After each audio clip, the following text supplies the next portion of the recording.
Welcome everybody to a special version of FYC Film Review. I'm your host Gagne. With me, as always, my partner Naldo. How you doing, buddy? What's up, buddy? How's it going? I'm excited. I don't know the last time we actually did a real movie in theaters, so this is huge. I mean, we did start this in during the pandemic, so theaters weren't open, but yeah, this is huge for us. So. It's huge. I think the last movie that we did that was live that came out was Justice League, the Snyder Cut. Right. That was we get to watch that at home. So that's true. Yeah. Real quick. Yes. This is a spoiler episode. So if you didn't see that on the thumbnail and you're watching now, we are absolutely going to spoil the shit out of this. So if we remember. Yeah.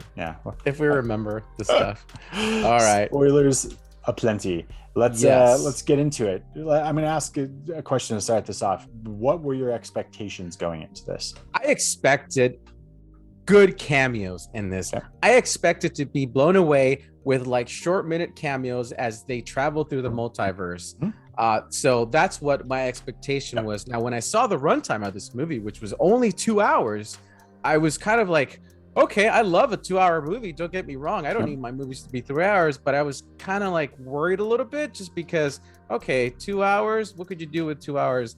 And in my mind, okay, maybe they just visit different multiverses and we get a Logan, we get a Deadpool, we get some kind of cameo that's really great for a couple of minutes and they just keep on traveling. Kind of like a Bill and Ted adventure. Love it. That would have been 100% better than what they did.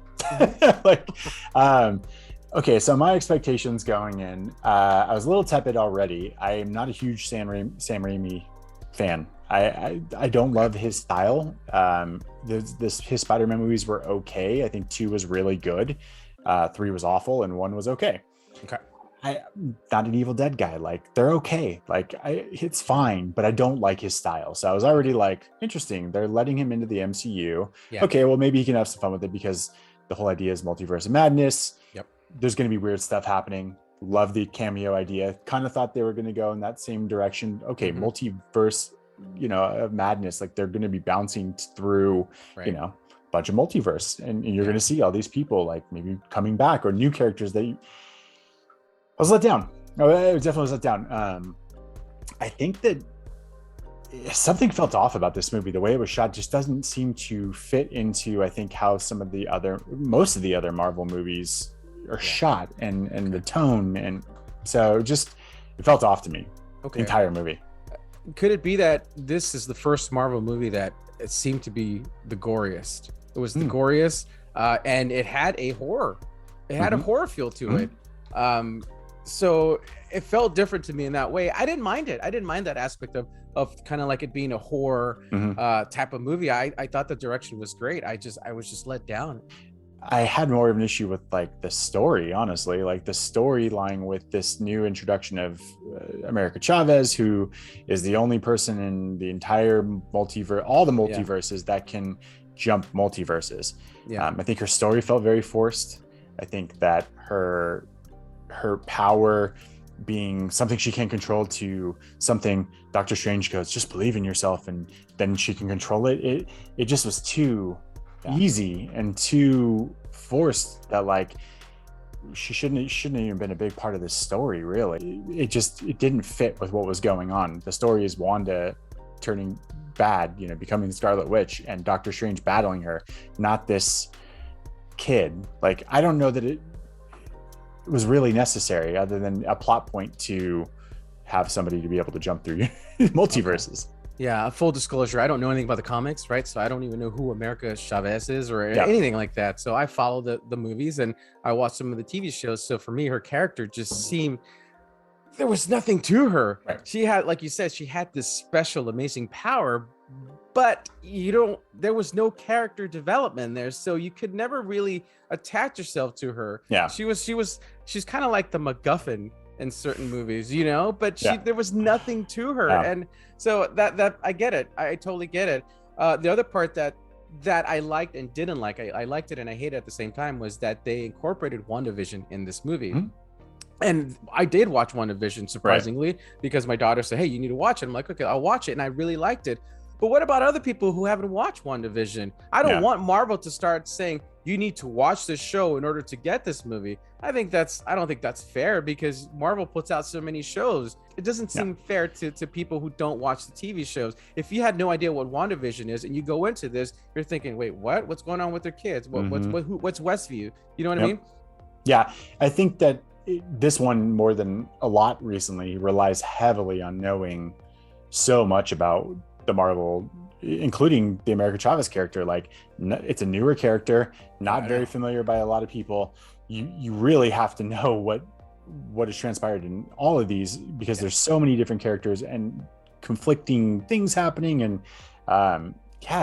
it's tough. It was a tough watch for me. I kept wanting, like, I truly wanted to enjoy the movie, and there just kept being scenes that really took me out of it. The memory, pod that they stand on and they look back at memories, like, just cheesy, didn't work. That's how you're going to tell her story. Like, you could have literally opened the movie with shooting her story and showing and just introduce her that way. Like, I don't need to see her stand on a pod and watch a film of her. Some of that stuff I just really didn't like it. He turns zombie, and he has a conversation as the zombie, and I didn't like it. There was so much.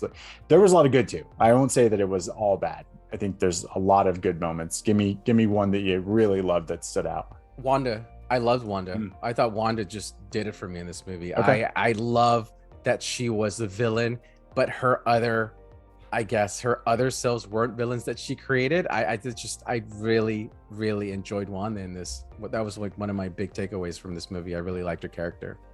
I love it. Elizabeth Olsen's awesome. I felt like they did her a little dirty. I think that there could have been a redemption. I don't want her to be done. Maybe she doesn't want to do any more Marvel movies. Maybe she can come back from it. But credit to the wife. She actually was like, why didn't she just battle? Like, it would have been cool to see her multiverse self battle her evil self and like overcome that. And because she gets retribution, like, why does her story have to end so bad that she just gets shat on and then kills herself? Like, it's tough. Very tough.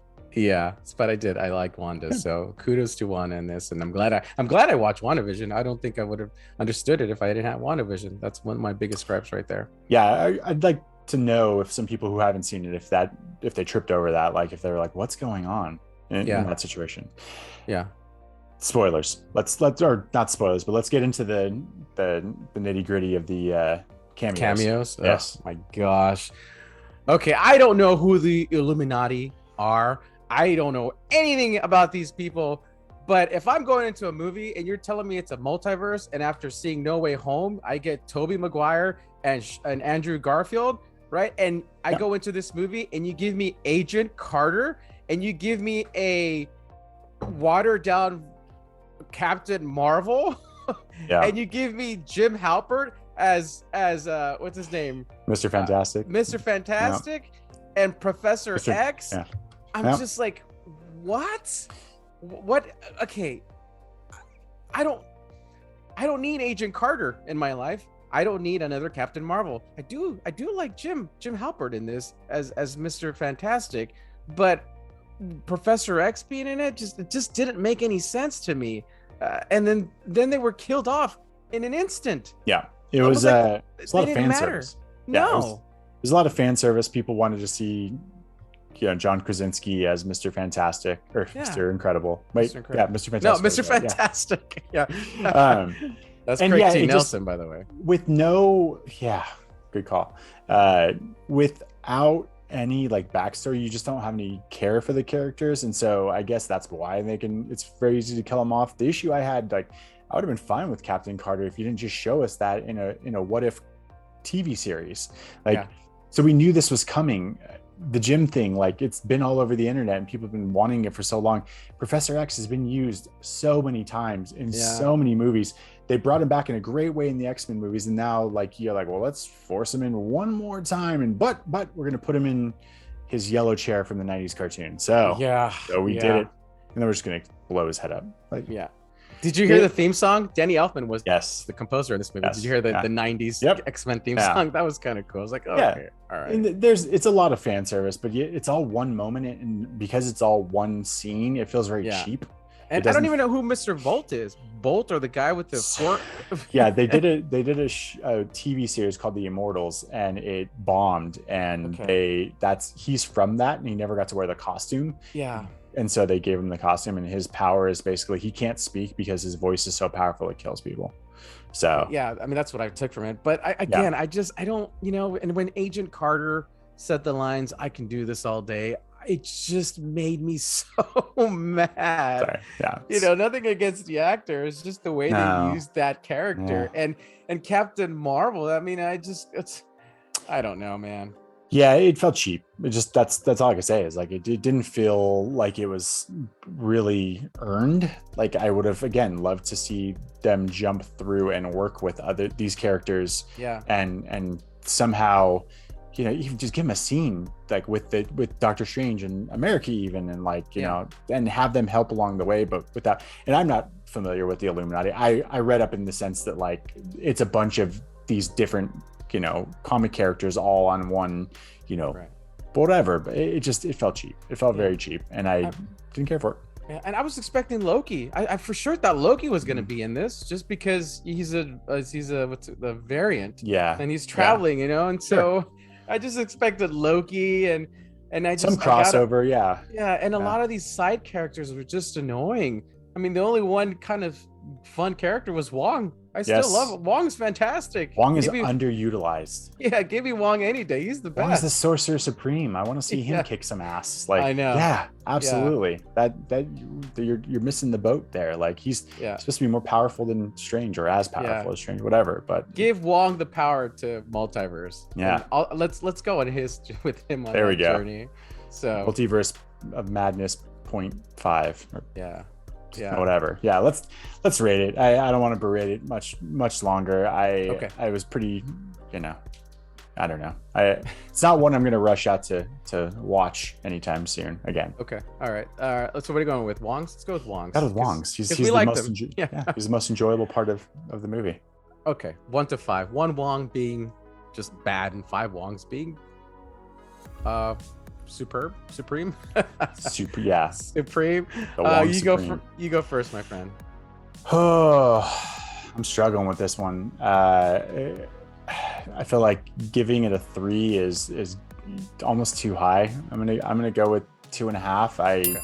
Of most of the Marvel MCU movies, it's not one that really resonated with me, and I was kind of disappointed.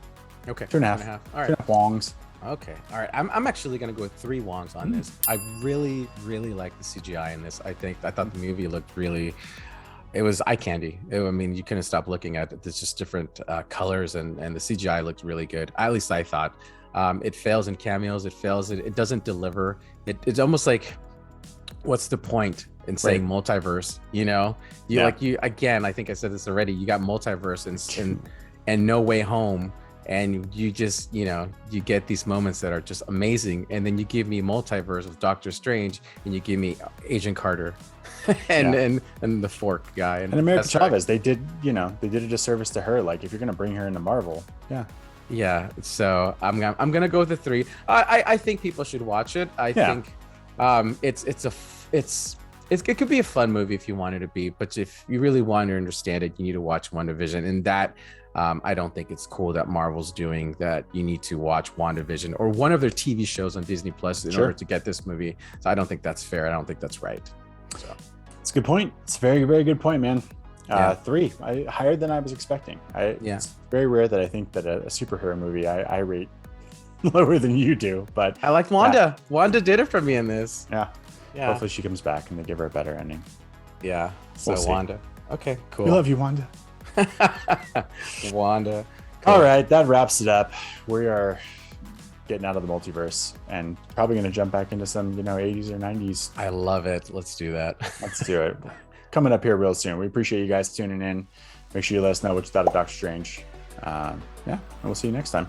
Sounds good, everybody. Go watch this movie and let us know what you think. I think there's a mixed reaction with this movie, so it'd be fun to know what you guys' thoughts are. So leave in the comments, and we'll get back to you for sure. Until next time, I've been your host, Gagne. With me as always, Naldo. See you guys later. Bye.